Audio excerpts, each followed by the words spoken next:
I may come across as a very intelligent man. I talk in my work about problems of maths, problems of science, problems of metaphysics, problems of religion and spirituality, and problems of worldwide culture, always looking to offer my own solutions to these problems. And I do so lucidly, articulately, and coherently. I humbly submit that a brief overview of my work will demonstrate all of this clearly enough. So, it may be that I come across as a very intelligent man. I want to share something here with you about how I see and feel about myself. And I'm fully sincere in this. I do not feel all that intelligent. Honestly, as I go about my life, my daily moment-to-moment life, I really don't feel all that intelligent. I don't feel all that intelligent. And I don't think that you guys are stupid. Truth be told, I don't actually believe in the intelligence stupidity spectrum at all. Certainly not in the way that pretty much everybody else seems to conceptualize and believe in it. I don't think anybody is stupid as such. But I think you're all infantile. I don't think any of you are stupid. And I think all of you are infantile.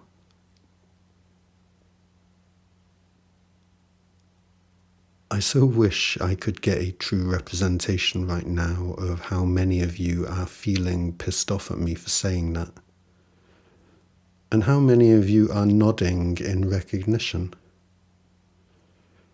I'd be so curious to know that. You understand, yes, that there is a significant distinction between being stupid and being infantile. An infant can be very intelligent, for want of a better word.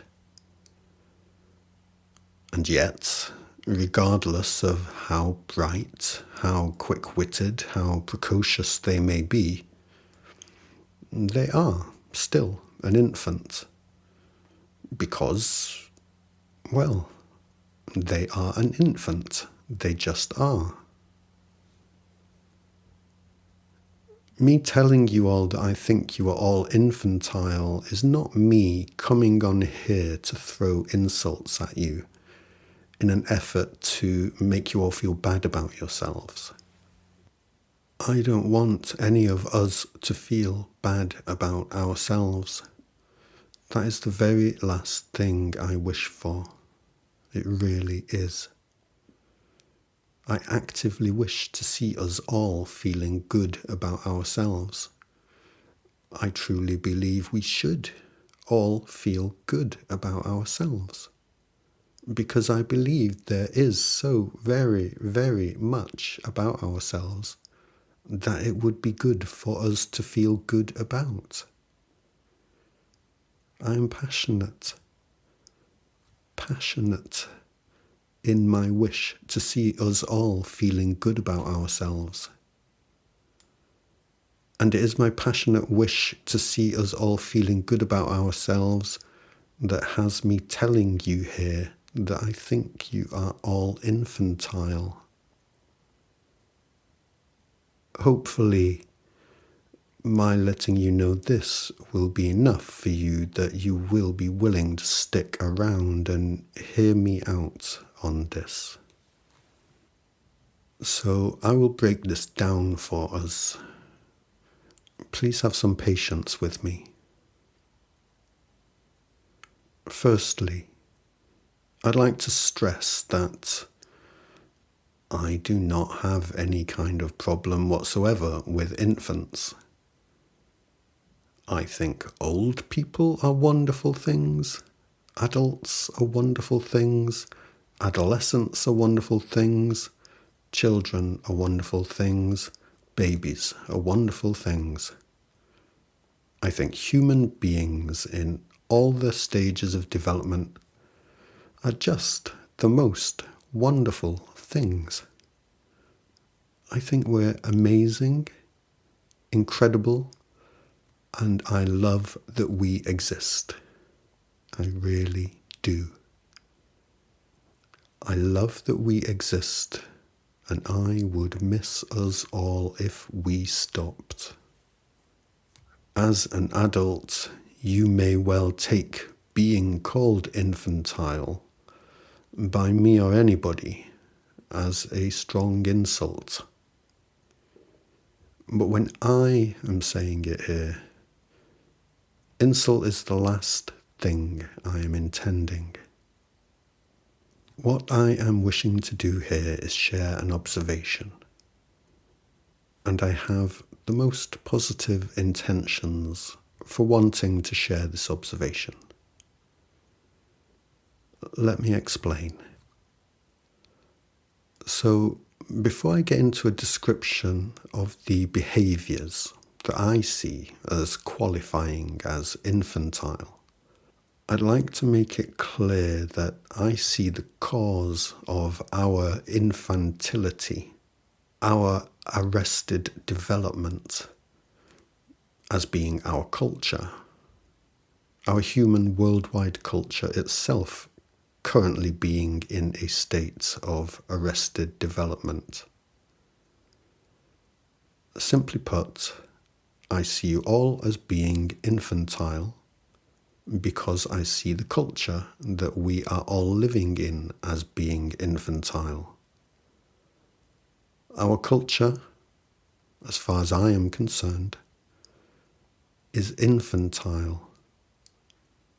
As far as I observe, we are infantile because our culture is very much infantile. This is why I don't think any of you need to feel personally insulted by the case I'm putting forward here. None of us had any say about the culture we found ourselves born into. We arrive here as blameless babies, and then the culture that is already here and waiting for us has its way with us. And as blameless babies, there is really nothing we can do about this. Is my reasoning lucid, clear, and coherent enough so far, would you say? So what are the behaviours that I see as qualifying as infantile, that I see as being prevalent in our culture and therefore unavoidably handed down to us? As far as I am referring to the infant in this discussion, the infant is the baby that has learned some language use. The baby's primary tool of communication, when it comes to communicating that it is feeling it has some need or other that is not being met, is to cry. Let's be clear here that as human beings, regardless of how young or old we may be, we are all acutely aware that we each feel we have needs that must be met so that we may not become distressed, so that we may not suffer. This is not something that goes away. Whatever form of living existence we care to refer to, It does not wish, by definition, to become distressed. It does not wish to suffer. Distress and suffering are, by definition, what one does not wish for oneself. The baby's primary tool for addressing this issue is crying. The infant, for the purposes of this discussion, is essentially a more seasoned baby that has acquired some language use, which it can now employ as best it may, instead of or in addition to crying, to address any issues of its own distress and suffering. None of us are stupid. And from day one, as the blameless baby we were, we began to teach ourselves what behaviours on our own part were most effective at alleviating our own distress and suffering. And as time went by, what behaviours on our own part would help us to avoid any potential distress and suffering arising for us at all. So basically, we worked out for ourselves as best we could, given the environment and people we were surrounded by and affected by, what best to say and what best to do to achieve the results we desired the most.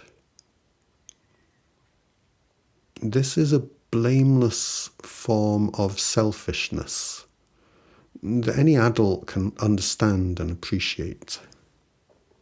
Our babies and infants are inherently selfish, but it is a blameless selfishness because they are babies, they are infants.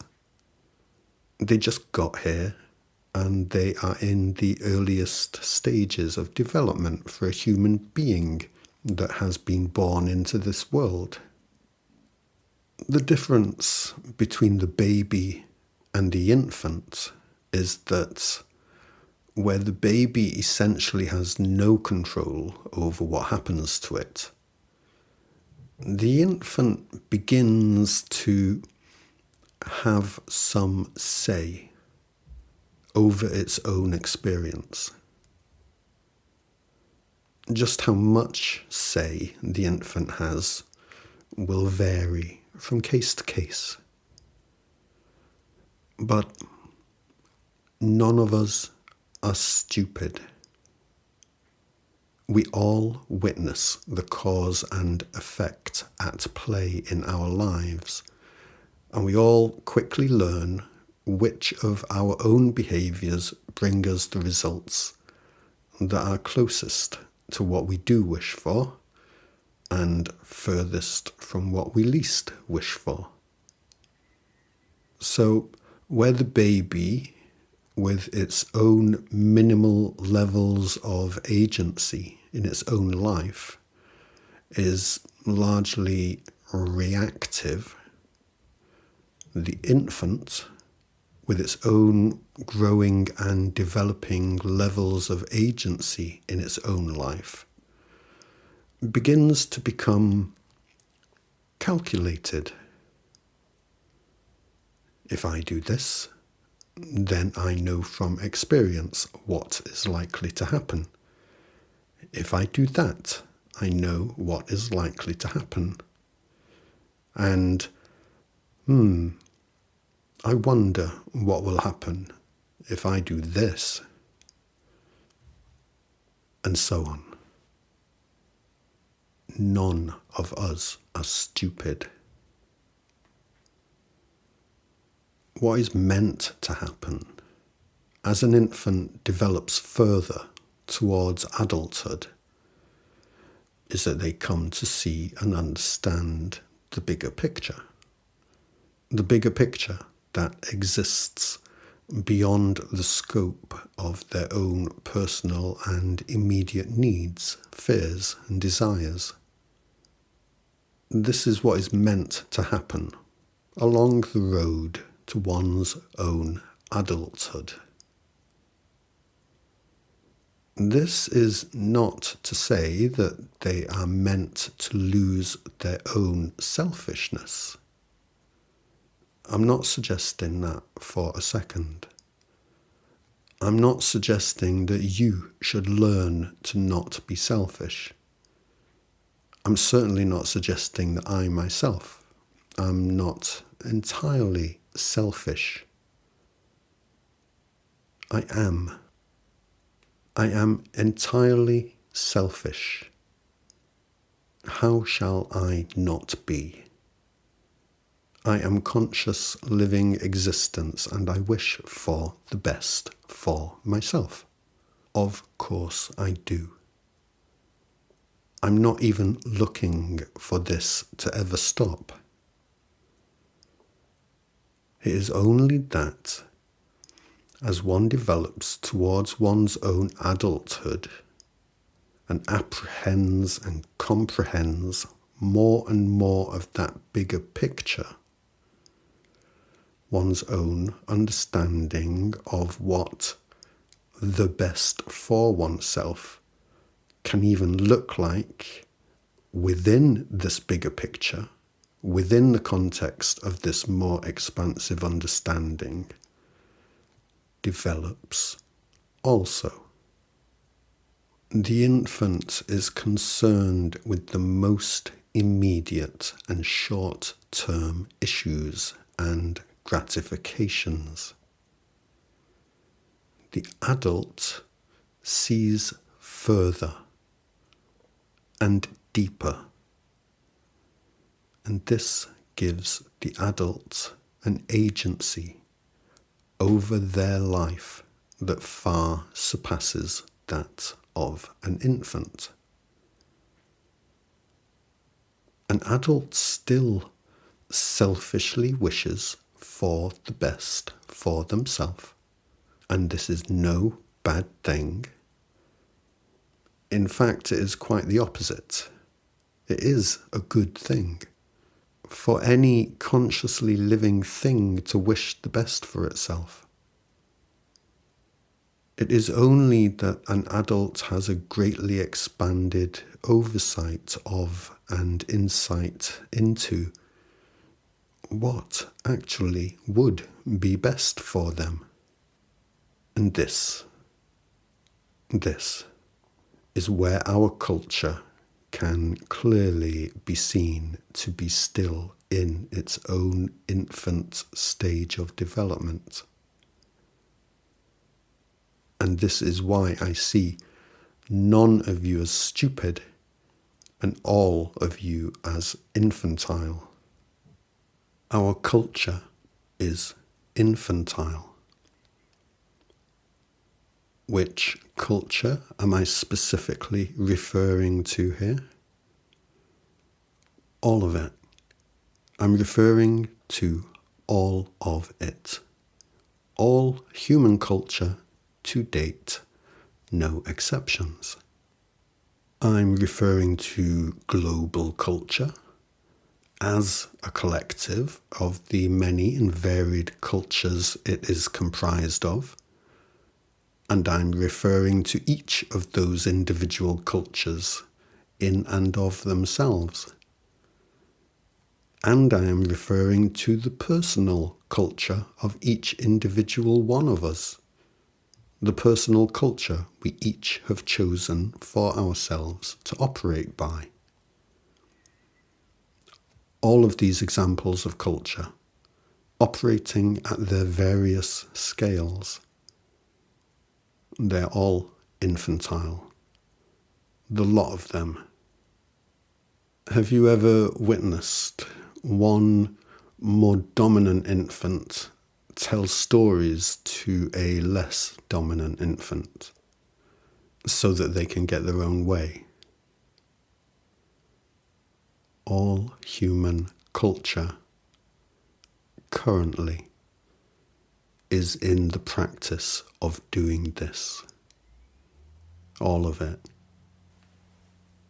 Let's take the biggest, most impressive, most convincing, most dominant examples of this as an example.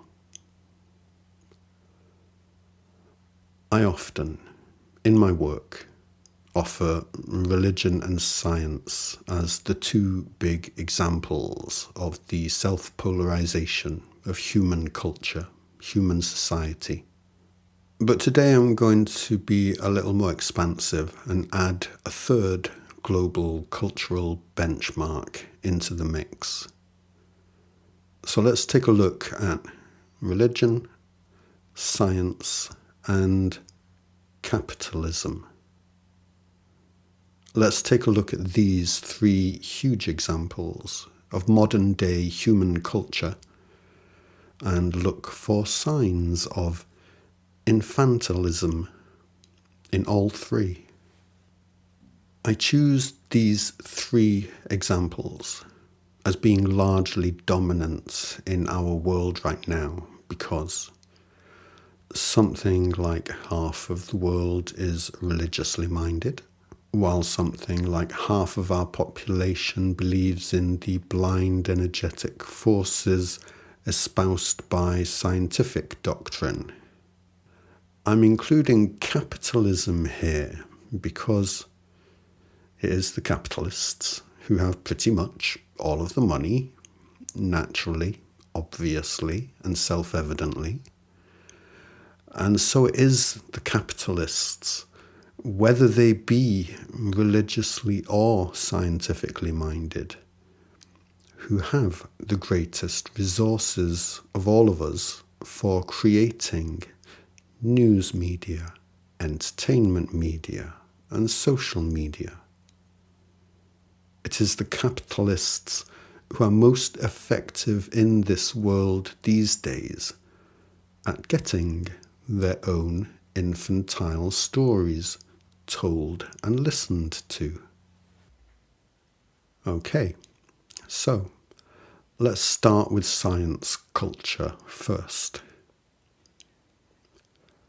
How can it be that I could possibly paint those very serious and authoritative and impressive sciences as being infantile, when they prove themselves again and again with their incredibly impressive feats of engineering and technological innovation?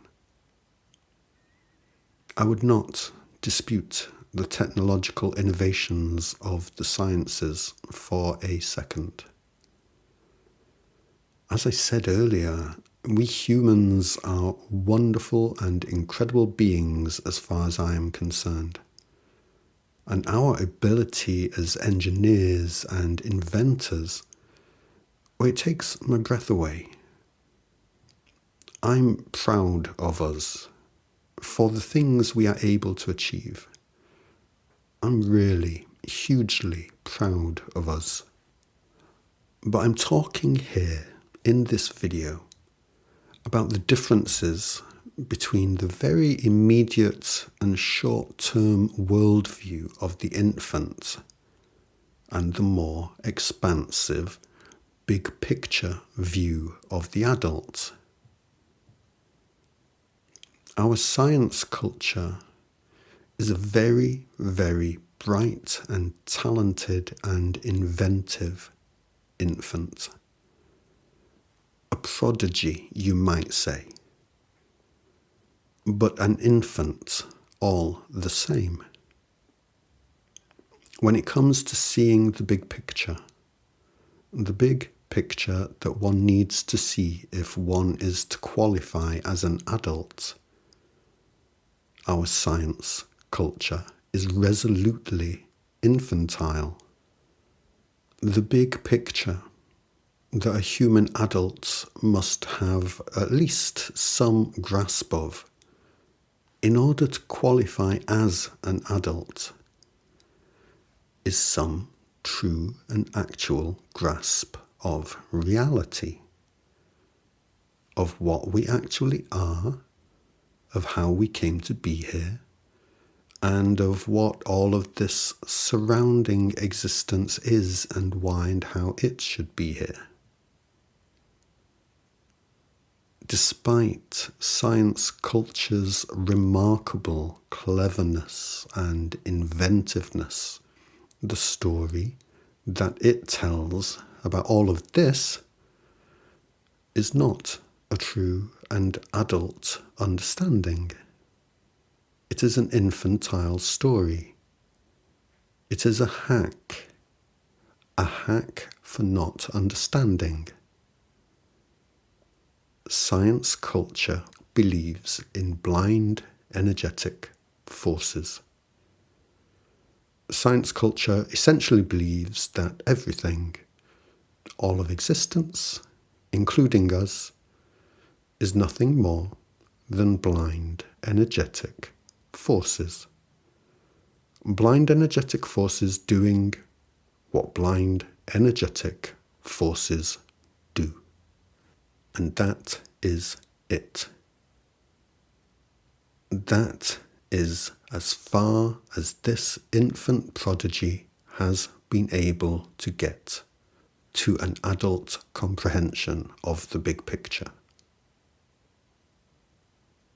How and why did these blind energetic forces come about? And the infant shrugs. I don't know. If pressed on this question, our science culture will say something along the lines of, well, we're looking into it, but it might be impossible for any human to know such a thing. And this is enough for science culture, because its most immediate needs are being met. And that is what ultimately matters to an infant. Okay, so what about religion? Religion is all about caring about what the big picture is it not? This is what religion says about itself, is it not? So what does religion culture have for us regarding the big picture of why and how we and all of the surrounding existence are here? Am I seriously going to go ahead and commit the sacrilegious, not to mention culturally inappropriate sin of saying that the religious story is infantile? Well, what is the religious story? The religious story is God. God did it all. Okay. And why and how did this God character come about? And the infant shrugs. It's an ineffable mystery, isn't it? An ineffable mystery beyond the comprehension of the human mind. And this is enough for religion culture, because its most immediate needs are being met. And that is what ultimately matters to an infant. And now we come to capitalism. Now we come to capitalism. Capitalism is our third big cultural benchmark for global human culture today. And, well, where both science culture and God culture may well possibly take some kind of offence at being described as infantile by me, because it has not succeeded in achieving some comprehension of the big picture. Capitalism is not going to take any offence here, because capitalism is one of those infants who frankly does not give a shit. Does not give a shit about any big picture. Does not give a shit about becoming adult. Capitalism is that infant who is just reveling in being an infant. Reveling in being an infant while it lasts. Capitalism is that infant who is proudly and flagrantly all about, I've got needs, I want them met. And you can talk about growing up and becoming an adult all you like, because I don't give a fuck about growing up. Give me your money. Defenders of capitalism will tell you they are the defenders of freedom. If we are not free to make our own money, then we are being oppressed. And that is bad. And if oppressing capitalism is bad, then capitalism itself must be good. There's the logic that supports capitalism. If suppressing people from making money for themselves is bad, then people making all of the money and keeping it for themselves must be good. And so, in capitalist culture, the people who make all of the money and then keep it to themselves while countless die from poverty around the world are heroes. Heroes of capitalism. In capitalist culture, taking all of the money for yourself and letting hungry people die makes you a hero. And who knows, if you make enough money and let enough people die, you may possibly make it onto the capitalist list. The capitalist list of heroes. The list of the richest people in the world. And then people will be really impressed with you. And they will wish to suck up to you and be your friend. And what infant is not going to enjoy and desire that? Perhaps my saying this is going to have some people accuse me of wanting to be a suppressor of people's freedoms. The very last thing I want to do is suppress anybody's freedom. I'm not pointing out to you all here that our human culture is infantile because I wish to shame the infant into growing up. That's not what I'm trying to do here. I'm here pointing it out because most of you don't even seem to realize it. That you and your culture are essentially infantile. You actually think of yourself as adult, actually think of your culture as a grown-up's culture. And those of you that do have some sense of it don't seem to know what you can do about it. For yourselves. Just for yourselves. This video is obviously not for everybody. When an infant isn't ready to grow yet, well, they're just not ready yet. This video is for those who are. Our worldwide culture is infantile, and there is nothing in the slightest wrong with being an infant. But there's nothing wrong with becoming an adult either. There is a bigger picture than any of the infantile stories that our infantile culture has come up with so far. And coming to a full enough understanding of this picture, it leads to increased agency, increased coherency.